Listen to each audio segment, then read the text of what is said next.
High, কি অবস্থা সবার? আজকে আমরা এসেছি অনেক পুরাতন একটা জমিদার বাড়িতে। আর এই জমিদার বাড়িটা তৈরি হয়েছিল ১৩৩১ সালে। আর এখনো এখানে মানুষ কিন্তু বসবাস করে।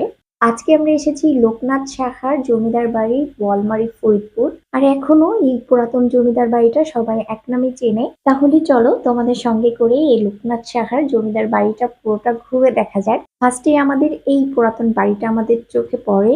আমরা ভেবেছিলাম এটাই মনে হয় লোকনাথ সাহার জমিদার বাড়ি হবে, কিন্তু না, এটা ছিল পুরোটাই একটা মন্দির।